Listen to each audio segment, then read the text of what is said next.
नया के मुरली बजावे के पड़ी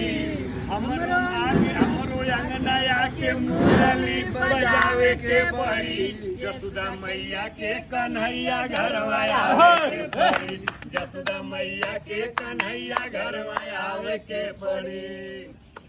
बड़का भैया बलदाऊ के लेके अइहा साथ में माथे बलदाऊ के लेके अइहा साथ में माथे मोर मुकुटवा मुरलिया लेके हाथ में अरे साग बिदुर घरवा खैला हमरो खावे के पड़ी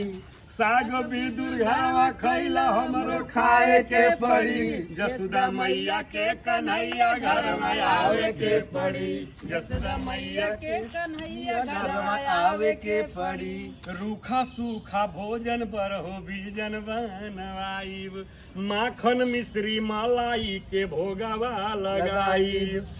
अरे राधा जी के साथे अपने लावे के पड़ी राधा जी के साथे अपने लावे के पड़ी जसोदा मैया के कन्हैया घरवा आवे के पड़ी जसोदा मैया के कन्हैया घरवा आवे के पड़ी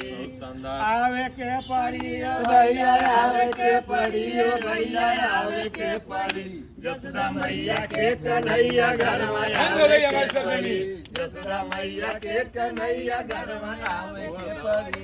बहुत जल्द ही भुआ अखाड़ा आजमगढ़ पे भैया हमारे बहुत जल्दी भुआ अखाड़ा आजमगढ़ पे भैया की शूटिंग होगी अगर गाना इनके द्वारा लिखा जाएगा और पूरे पूर्वांचल नहीं यूपी बिहार तक उस गाने पे इतना रील बनेगा लोग हिल जाए दो गाने की फरमाइश है आपकी चौड़ी छाती वीरों की समाजवादी सांग आपकी समाजवादी सांग पहले क्या सुना है चौड़ी छाती